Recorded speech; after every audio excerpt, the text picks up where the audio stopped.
Start. नमस्कार, स्वागत है आपका स्पेशल राहुल के इस स्पेशल इंटरव्यू में। आज हमारे साथ है पंडित श्याम सुंदर मिश्र जी। जी हाँ, पंडित श्याम सुंदर मिश्र एक कवि हृदय, बहुत ही गुणवान कवि, जो अभी तो आप देखेंगे कि 78 साल की उम्र में आ चुके हैं, लेकिन उनके अंदर जो जोश है, मुझे लगता है कि हम जवानों से बिल्कुल कम नहीं। 1 जनवरी 1946 को इन्होंने जन्म लिया था और आज हमारे साथ बैठे हुए हैं। आज 78 साल की उम्र में भी इनका जो जोश है वो कतई किसी नए उभरते कवि से कम नहीं है। आपको भी मिलवाऊं, ज्यादा देर क्यों करें। सबसे पहले प्रणाम, धन्यवाद। स्वागत है आपका स्पेशल राहुल के इस इंटरव्यू में, इस चैनल में। सबसे पहले आपसे पूछना चाहूंगा कि आप अपने बारे में बताएं कि आप की शिक्षा दीक्षा और आपका जन्म किस जिले में हुआ, कहां से हुआ। काशी के लाल घाट स्थित पैतृक मकान में 1946 में मेरा जन्म हुआ। मेरे पिता बहुत ऊंचे दर्जे के ज्योतिषी थे। उन्होंने जो भी बताया वो कभी गलत निकला ही नहीं। फिल्म डायरेक्टर तक उनके पास आते थे। वो इतने विद्वान थे कि अपनी मृत्यु का समय उनको पता चल गया था। उन्होंने अपने हाथ से अपनी डायरी जन्मपत्ती पे पीछे पन्ने पे लिख दिया, इस तारीख को इतने बज के इतने सेकंड पर मेरी मृत्यु है। लू लगी थी, लोगों से कहना शुरू, अरे यार ये तो बहाना है, चली चला के बिला, लोग मानते नहीं थे। जी जी जी। लेकिन वो गुजर गए, तब मैं 2 साल का था। कितनी बड़ी बात इन्होंने बताया कि इनके पिताजी ऐसे ज्योतिषी थे कि जिन्हें भविष्य का पता था। हम ये क्लेम नहीं करते, लेकिन आप बता रहे हैं तो कहीं न कहीं कुछ सत्यता इनको महसूस हुई होगी। अच्छा, एक बात बताएं कि आप उसके बाद रेणुकूट हिंडाल्को में भी कार्यरत रहे एज अ टेक्नीशियन, जैसा कि हमने पढ़ा, और उसके बाद आपके अंदर ये कविता प्रेम, जो आपका कवि हृदय रहा, तो ये कविता की शुरुआत कहां से हुई। काशी में लाल घाट की सीढ़ियों पर जो पैतृक मकान है वो शानदार महल और प्राकृतिक सौंदर्य से भरपूर है जी। सूर्य की उगती हुई पहली किरण मेरे बेड पर पड़ती उठी है। रात को जब चांदनी झिलमिलाती है नदिया के जल में तो उसका सौंदर्य अनोखा होता है। इंद्रधनुष की छटा देखता हूँ, चंद्राकार घाटों के बीच में मेरा महल और सामने गंगा पार की हरियाली। उससे कवि हृदय तो था ही।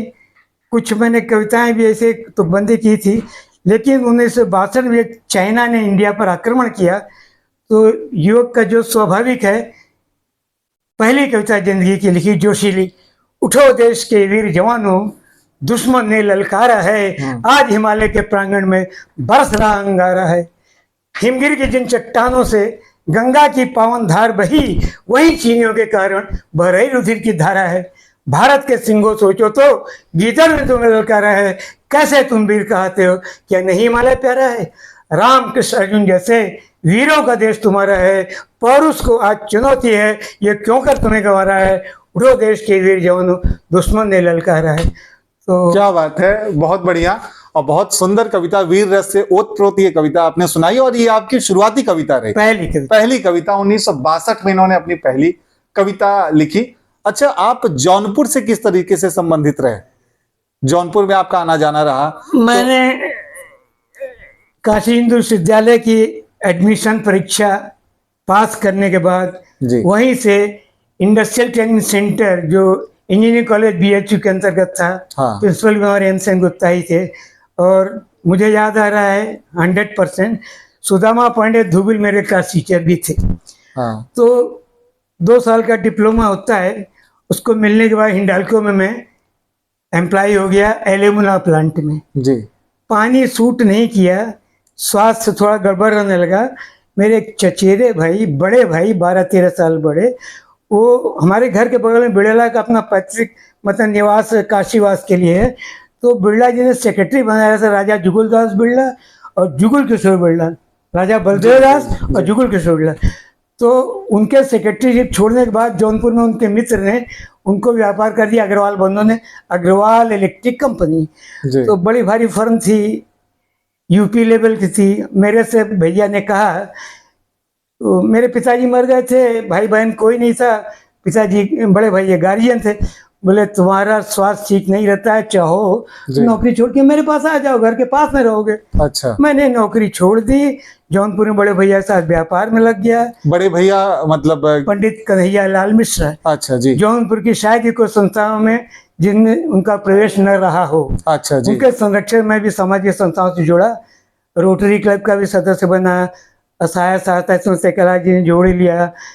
वो मानस समिति के अध्यक्ष थे, तो मैं मानस समिति का प्रचार मंत्री होकर रिपोर्टिंग भी करने लगा। मतलब 18-20 साल तक गौशाला प्रधानमंत्री रहा, उसको जीवित किया। अच्छा फिर तो जौनपुर में सेट हो गया। अच्छा, सुना कि स्वर्गीय कैलाशनाथ विश्वकर्मा जो कि तरुणमित्र के संस्थापक रहे, अभी हमारे बीच में नहीं है, उनसे भी आपके अच्छे संबंध रहे।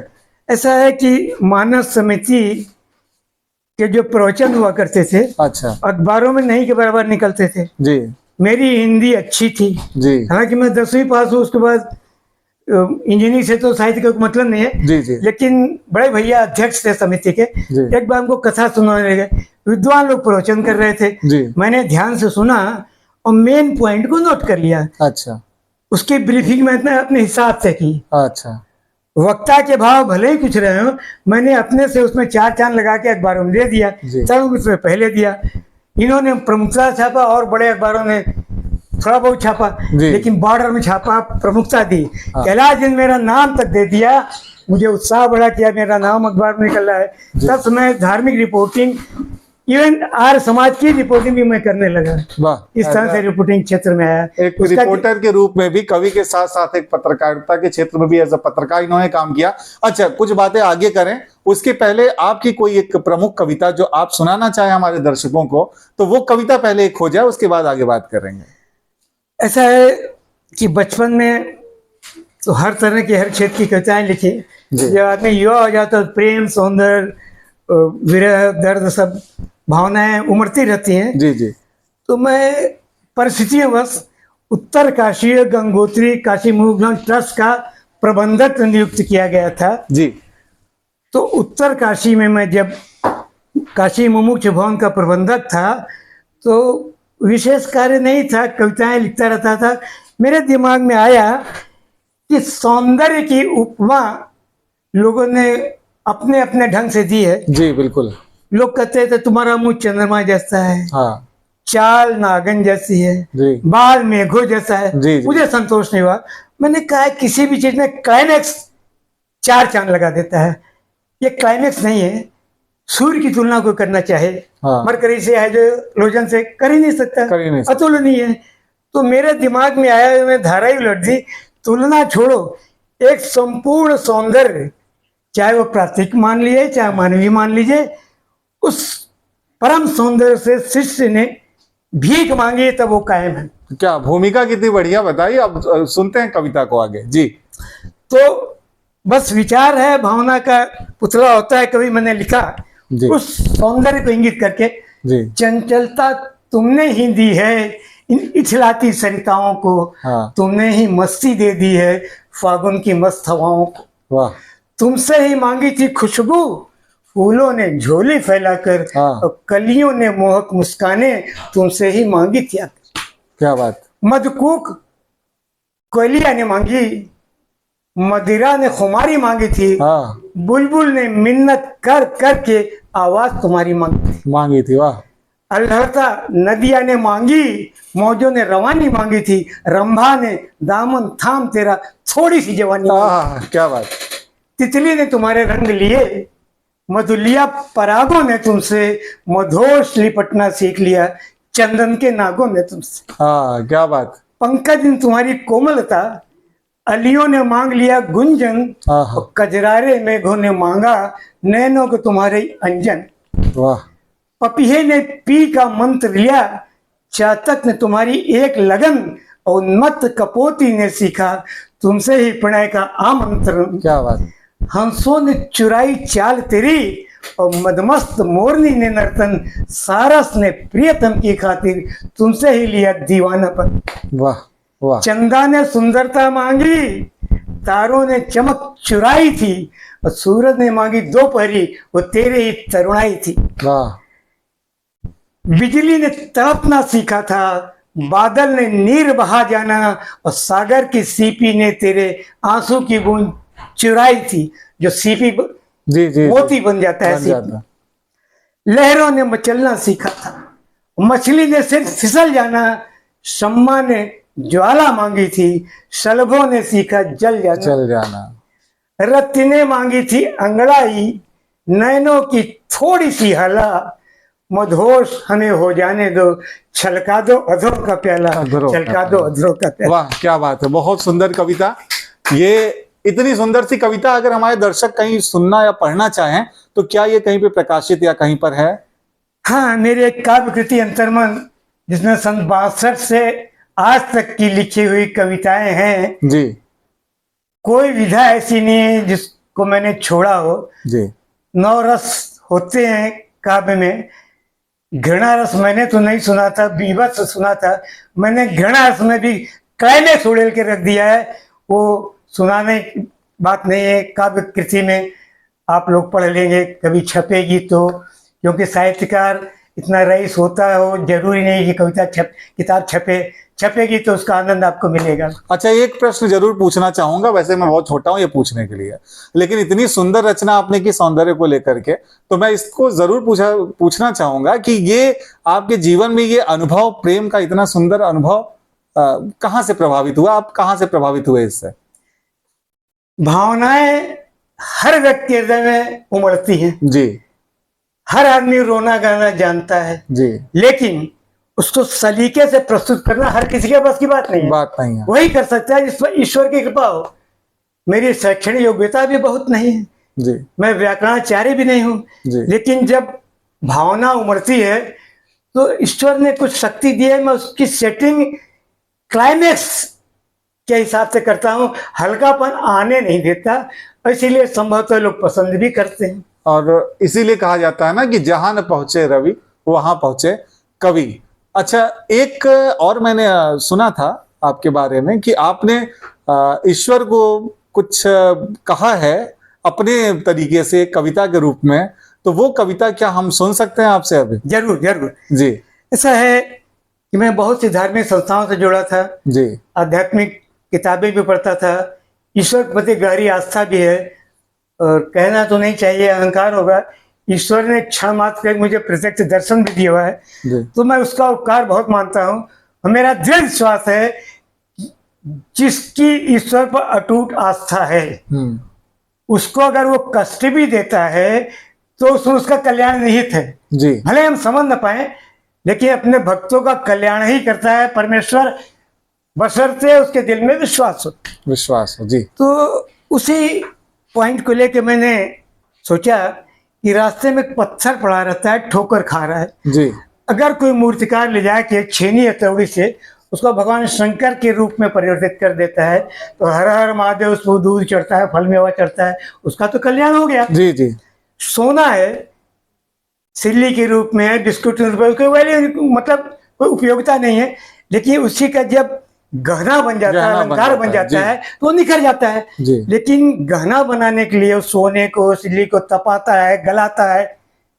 जी, संक्षेप में कहें तो कष्ट सहकर ही आदमी निखरता है। तो इवन लोहा ले लीजिए, वो भी इंगॉट्स बनाएंगे, छड़े बनाएंगे, पिघलाएंगे, तो पिघलाते समय उसको पीड़ा होगी। जी जी जी तो पीड़ा के बाद वो निखर जाता है। उसी भाव को लेकर मैंने लिखा है। बड़ा इंटरेस्टिंग है, जरूर आए। जी, मेरी रचना का शीर्षक उपकार, उपकार। परमेश्वर का उपकार। जी मैं लोहा था, कंचन तुमने बना दिया मुझे तपा कर, और मैं पत्थर था, मूरत तुमने बना दिया औजार चलाकर। हाँ, वाह। तेरा ये उपकार प्रभो मैं प्रतिपल अंतर मन में गाऊं, और पीड़ा बिगर तनिक हुई तो पागल मन को ये समझाऊं। इम्तिहान है तेरा पगले, इससे नहीं तनिक घबराना, जब तक तन में प्राण है तेरे, औरों के दुख दर्द मिटाना, औरों के दुख दर्द मिटाना। वाह क्या बात। इतनी सुंदर रचनाएं। और आप एक चीज और देख रहे होंगे कि मेरी आवाज इनसे कम हो जा रही, इतना जोश इनके अंदर है, मैं कहीं ना कहीं अपने को संभाल ले रहा हूं, लेकिन इनका जोश अभी भी बरकरार है। एक चीज और मैं आपसे पूछना चाहूंगा, आज की जो कविताएं हैं, आज के जो रचनाकार हैं, आज के परिवेश को आप कैसे देखते हैं, आज के मंचों को आप कैसे देखते हैं, ये जरूर मैं आपसे जानना चाहूंगा अंत में जाते जाते। देखिए, क्षमताओं की कमी न रही है न रहेगी, जी लेकिन जो सरलीकरण का युग आ गया है उसमें लोगों ने हल्कापन साहित्य में क्या हर क्षेत्र में ला दिया है। जी तुलसी सूर कबीरदास ने जो रचनाएं लिखी थी वो पीएचडी नहीं थे, लेकिन ईश्वर की कृपा थी, जो उन्होंने रचनाएं कर दी हैं वो दिल में उतर जाती हैं, सरस हैं, सलील हैं, लयबद्ध हैं, तालबद्ध जी। हैं, छंदबद्ध हैं। जी आज कवि बनने का शौक किसको नहीं होता, भावनाएं किसको नहीं होती, लेकिन लोग कविता को बहुत हल्की चीज मान चुके हैं। और एक उदाहरण छोटा सा कहूँगा, कहना नहीं चाहिए, लोग बड़ा भी मान सकते हैं। जी आज के कवि जो युवक हैं, जोशपूर्ण हैं, स्टाइल बाज हैं और व्यक्तित्व अच्छा खासा बना के मंच बजाते हैं तो सुनाते हैं, मैं गया था घूमने, निकली थी धूप, सुनहरी धूप, मजा आ गया। अब तालियों की गड़गड़ाहट होती है, लोगों को आनंद भी आ जाता है। जी जी जी लेकिन मुझे पीड़ा इस बात की है, उसने समाज को क्या दिया, इसमें क्या साहित्य है। सब निराला नहीं हो सकता, निराला की कविताएं भले ही लोगों के गले न उतरे, लेकिन उसमें भी भाव है, कुछ तारतम्य जी। है। आज तारतम्य से मतलब नहीं है, अपने भाव प्रकट कर देना, अरे जनता समझ गई, इतना ही बहुत हो, इसको कविता नहीं करते हैं।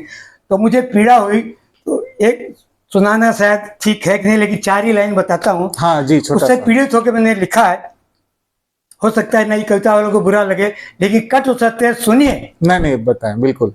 तुलसी सूर कबीर की वाणी काव्य जगत से बाहर होगी, नई विधा के गद्यों को यदि कविता हमने भी कर डाला, कविता हमने भी कर डाला। वाह, ये कहीं ना कहीं मन का ऐसा भाव है जो तड़प रहा है बाहर आने के लिए, और आया भी।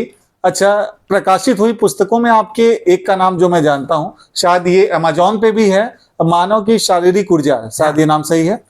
अमेजॉन पे इसको आप लोग देख सकते हैं, मंगा सकते हैं, मानव की शारीरिक ऊर्जा।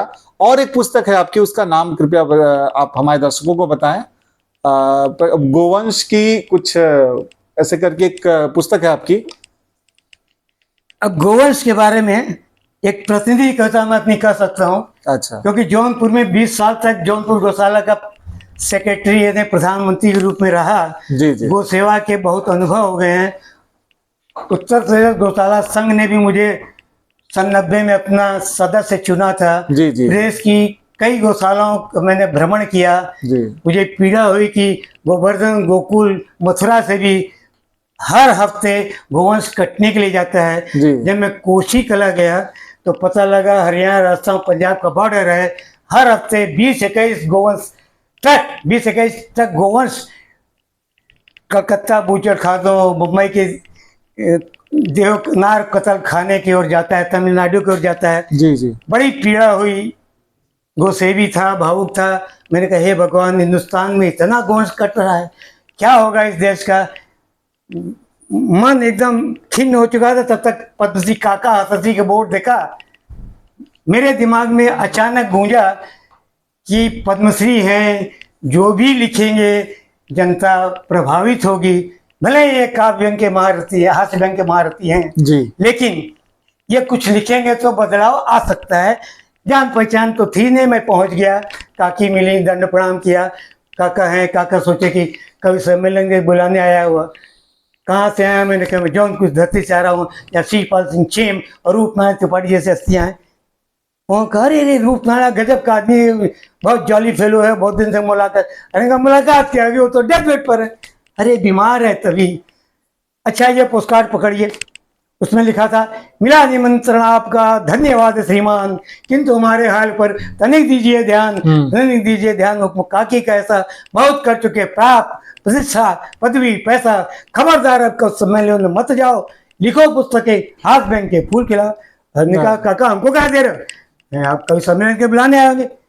मैं जरा मुंहफट इंसान हूँ, बुरा लगे या भला लगे जी जी जी। कह देता हूँ। मैंने कहा काका मैं कई सम्मेलन के बुलाने नहीं आया, मैं आपकी बढ़ोतरी सुधारने आया हूँ।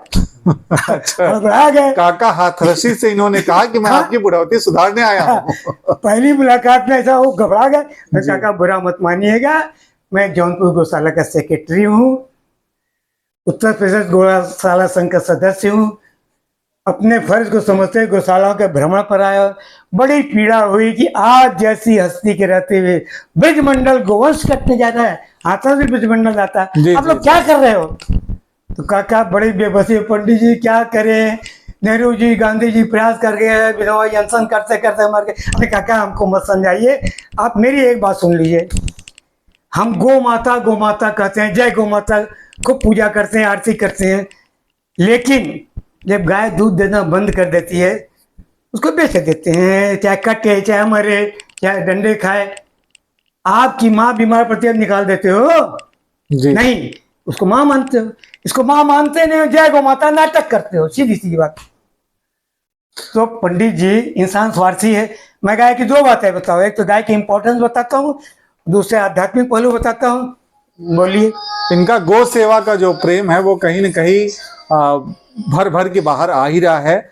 मैं आपसे निवेदन करूंगा कि चलते चलते एक आप अपनी कोई एक प्रमुख कविता जरूर हमारे दर्शकों को सुनाएं, और उस प्यारी सी कविता के साथ हम इस इंटरव्यू को वहां पे विराम देंगे। लेकिन एक प्रमुख कविता जो आप सुनाना चाहें हमारे दर्शकों को वही ये अपने मुंह से। गोवंश वाली एक कथा सुना रहा हूँ। जी, काका से जो कैसे इंप्रेस किया है। अच्छा, जब मैंने उनको हरदम समझा लिया और हाथ जोड़ लिए कि पंडित जी मैं आपसे प्रभावित हूँ, मैं गौरक्षा के लिए लिखूंगा। जी, मैंने कहा पद्मश्री है, मैं साधारण इंसान हूँ, लिखे न लिखे मुंह देखे सभी कहते हैं। हाँ, तो उनको किस तरह से कन्विंस किया, गौरक्षा का सत्य क्या है, उसको मैंने अपनी लेखनी में, शायद इस स्टाइल में कभी लिखा नहीं है, पता नहीं कैसे लिख गया।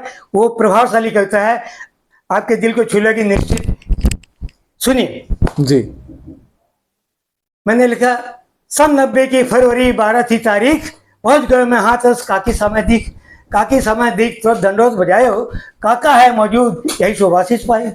जौनपुर को नाम सुनी काका भय प्रसन्न, हाल चाल सब कविन को पूछो हर्षित मन, आगमन कित कारण सो, अरे कवि सर्वनारायण त्याग दई मैं कछिक जनन सो। जी, गौर रक्षा एक लेखक की, सुनकर मेरी बात काका बोले का करूं, मेरी कौन बिसात, चल बसे नेहरू गांधी, पर न रुकी स्वार्थ की घृणित विशैली आंधी, कर पात्री और संत विनोबा बहुत ही जोर लगाए हो, पर बोटन की राजनीति में सफल न हो पाए, सफल न कोई असर कुर्सी दिखावे, वो माता ही नहीं संस्कृति नष्ट करावे। संस्कृति नष्ट कराए। क्या बात है, मतलब अपनी कविता में इन्होंने मैंने अपने गोवंश का अपने भाव को आपने पूरी तरीके फिर मैंने से गोवंश का मत बताया। गौ माता सब कहते हैं, पर ये देख कछ और, जब तक देवे दूध वो तब तक घर में ठहर, दूध जब तक वो देवे, और ठाठ भय पर बेच कसाई 100 पैसे ले। अरे ब्रिज मंडल सो जाते हैं गौ कटन को आज, और लीलाधर की भूमि पे कैसी है गाज कटन को जाती मैया, उसी भूमि से जहाँ उतरे किशन कन्हैया। अरे महाराष्ट्र में देवनार, कलकत्ता बूचड़ खानो, केरल में गोवंश कटावे, कैसो मनो दीवानो, दूध पी ले जाको, अरे कटने को दे दे भागो मैया को, कटने को दे दे गौ को मोल न जाने, ये है अद्भुत पीर आज विज्ञान बखाने।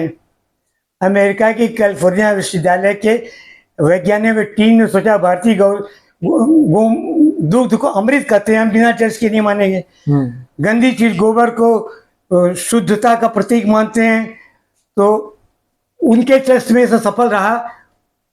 एक गाय को स्लो पॉइजन देना शुरू किया, प्रतिदिन शरीर में विष फैलता रहा। रोज दूध के परीक्षण में विष का कहीं अंश नहीं आया, तीसरे दिन गाय मर गई। विष का एक कण दूध में आया, माथा पीट लिया कि अमृत है, तभी इस विष का असर नहीं हुआ। गोबर लिखते थे तो उनके यहाँ टेस्टिंग हुई, विकिरण को रिफ्लेक्ट कर देता है। चेरनोबिल परमाणु संयंत्र जिसने ब्लास्ट किया था, विज्ञान धरा रह गया था, गोबर का लीप करके उसको रोका गया, महाविनाश से बच गया। तो वही मैंने लिखा, कहाँ बता रहे थे, विष देकर देखो सब है व्यापा समझ शरीर, और माँ की महिमा है यही, दूसरी खीर लाभ को इतना हम पिएंगे, लाभ को इतना हुए। ऐसी गौ माता को कौड़ी बदले खोए। अरे सब ग्रंथन में है लिखो, गौ में अगणित देव, तन मन सो सेवा करो, जन्म सफल कर ले, घर में गोबर लिपे, अणु को असर न होए, आज अमेरिका सीखे। अरे काका कलम उठाए, गौ महिमा बतलाओ, अपनी पदवी पदमसी को मान बढ़ाओ, काका भय प्रसन्न हमें बहु आशी गिन्नो, मैं लिखूंगा गाय पर वादो कर लीन वादो कर लीन हूँ, क्या उन्होंने बात। पूरा किया। और इनके गो प्रेम को देख करके काका हाथरसी ने कहा कि मैं गाय पे जरूर कुछ लिखूंगा और वहां से कुछ ना कुछ अच्छा ही होगा लोगों के बीच से। आपका जो गो प्रेम है, जो गाय के प्रति प्रेम रहा, वो आपकी कविता में पूरी तरीके से झलका। सौंदर्य को आपने इतना सुंदर रूप दिया। आपने वीर रस की कविताएं लिखी हैं, आपने अन्य अनेक क्षेत्रों में अलग अलग तरह की कविताएं लिखी। हम कहीं ना कहीं बहुत सौभाग्यशाली हैं कि आपसे बातचीत करने का मौका मिला। आपने भी देखा कि 78 साल की उम्र, 80 साल की उम्र में ये जोश, हाँ अलग बात है कि थोड़ी बहुत हवा अंदर बाहर आती है तो स्पष्ट कम हो पाता है, लेकिन आप इस बात को, इस भाव को समझेंगे कि फिर भी जोश बिल्कुल भी कम नहीं हुआ है। और चलते चलते एक ही चीज जरूर पूछना चाहूंगा अंत में, कि आपने अपने जीवन से, आपको लगता है कि क्या पा लिया है और क्या पाना बाकी है? क्या आप इसे हमसे शेयर करना चाहेंगे जाते जाते? देखिए, सबसे बड़ी बात है, मानव शरीर बड़े भाग्य से मिलता है। जी अगर परमात्मा ने हमको इंसान बनाया है तो पहली चीज हमें इंसानियत नहीं छोड़नी चाहिए। जी आजीवन सुखी रहेंगे। सुखी रहो, सुख पहुंचाओ, इससे बड़ा कोई धर्म नहीं है। धर्म नहीं है। बाबा तुलसी जी ने 2 लाइन में धर्म की पूरी परिभाषा लिख दी है। पर हित सरिस धर्म नहीं भाई, और पर पीड़ा सब नहीं अधमाई। तो मैं ईश्वरवादी हूँ, और कभी भी कोई पीड़ा हुई जी तो विश्वास करता हूँ मेरा कल्याण नहीं थे। लेकिन मानव मन नहीं मानता है, तो पुत्र अपने पिता से झगड़ लेता है, तो वो नहीं कहला, वो नहीं कहला। तो मैंने एक बार ईश्वर से झगड़ा भी किया है, उसको काव्य में परिणत किया है। मैं चाहता हूँ वो भी आप सुन ले। हाँ जी बिल्कुल बताएं। ईश्वर अंतर्यामी है, अपने भक्तों का कल्याण करता है। जी फिर भी अगर मैं पीड़ित हूँ तो भगवान की कमी है, तो मैंने उसको कोसा है या जो कही है, अपनी पीड़ा कही है, जी, बिल्कुल। वो भी एक सुनने लायक बात है। हृदय में आप उतारेंगे तो आपका कल्याण भी होगा। जी मैंने कहा है परमात्मा से, कुछ भी कहना शेष नहीं है, तू तो अंतर्यामी है, मेरी तो औकात भला क्या, तू जगती का स्वामी है। फिर भी मेरी पीड़ न जानी, कोई भी फरियाद न मानी। अरे इससे मेरा क्या बिगड़ेगा, तेरी ही बदनामी है। तेरा बेटा परेशान है, तू बदनाम होगा। सही बात। तेरी ही बदनामी, तेरी ही बदनामी है। तेरी मैं पानी की एक बूंद हूँ, तू है सागर अगम अपार, और 3 लोग तेरी रचना है। तुझसे उपजा सब संसार, कण कण में है वास तुम्हारा। तू तो बहुआयामी है, मेरी तो औकात भला क्या, तू जगती का स्वामी। वाह। चींटी से हाथी तक के हो पालनहार तुम ही स्वामी, भवसागर की नैया के हो खेवनहार तुम ही स्वामी। सब पर तेरी अनुकंपा है, वीतरा या कामी है, मेरी चौकात भला क्या, तू जगती का स्वामी। तू जगती का अंतिम लाइन शायद आप लोग पसंद ना करें।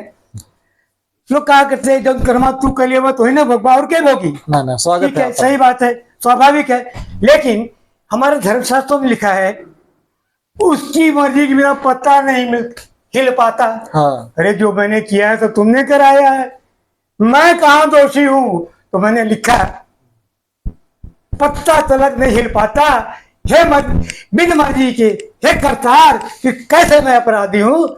बोलो जग के सिरजनहार, हाँ। मेरे संकट और बढ़े तो ये तेरी ही खामी है, मेरी तो औकात भला क्या, तू जगती का कम। ऐसे ही झगड़ा करता हूँ। आप समझिए कि इन्होंने क्या कहा कि जब सब कुछ आप ही कर रहे हैं तो मेरी गलती कहाँ, मैंने जो भी गलत किया वो आपने करवाया, मैंने कुछ नहीं किया। क्या चालाकी है ये कवि की, ये होते हैं कवि। और बहुत बहुत धन्यवाद हमसे बातचीत करने के लिए। एक बात जरूर पूछना चाहूंगा कि 78 साल की उम्र हो गई, 80 साल की उम्र हो गई, क्या अभी भी आप मंच करना चाहते हैं? मुझे इस बात की पीड़ा है, आज के कवि एक दूसरे की टांग तो खींचेंगे, हाँ। किसी को बढ़ाना नहीं चाहेंगे। अच्छा। जो उनसे सुपर होगा प्रयास करेंगे वो मंच पर ना आने पाए। तो मेरा ना वो स्वभाव है ना उम्र है कि मंच पर जाने का प्रयास करूं। और कहना नहीं चाहिए, काव्य मंचों पर दलाली भी प्रारंभ हो गई है। जो मिलता है, जो ऑर्गेनाइजर भी होते दलाल, वो कहते हैं कि इतना मिली हमों के दे दा। तो मैं मंचों पर जाता नहीं, कभी जा चुका हूँ एक आध बार, वो अलग बात है। तो मैं यही चाहता हूँ कि छपता क्या कभी नहीं, मैं कभी मैंने दिया, मुझसे बड़े बड़े विद्वान पढ़े हैं, अच्छा अच्छा लेखन वाले पढ़े हैं, लेकिन एक दूसरे से जलन ईर्ष्या के करके प्रतिभाएं आगे नहीं बढ़ रही है, दब जा रही है। जो अधकचरे हैं वो हाईलाइट हो रहे हैं, साहित्य रसातल में जा रहा हो, इस बात की मुझे पीड़ा है और रहेगी। इसमें अगर परिषद नालय के समाज सरकार कुछ कर सके तो मैं सबको धन्यवाद देना चाहूंगा। चलिए, ये इनके भाव को आपने जाना। ये थे पंडित श्याम सुंदर मिश्र। आप सुन रहे थे मुझे यानी राहुल पाठक को, सहायक संपादक तरुण मित्र, और साथ साथ एक भजन गायक भी हूं। ये प्रेरणा मुझे मिली आदर्श कुमार जी से, संपादक तरुण मित्र, की शुरुआत की जाए ऐसे कवियों को सामने लाने का जो कि कहीं ना कहीं अंधेरों में पीछे रह गए, उनको सामने ला करके, उनसे बातचीत करके, उनकी अच्छी रचनाओं को आपके बीच में रखकर सुनाने की। इसी के साथ बहुत बहुत धन्यवाद। मिलेंगे अगले किसी बहुत अच्छे, ऐसे ही प्रतिभावान और बहुत गुणवान कवि से। तब तक के लिए नमस्कार, धन्यवाद।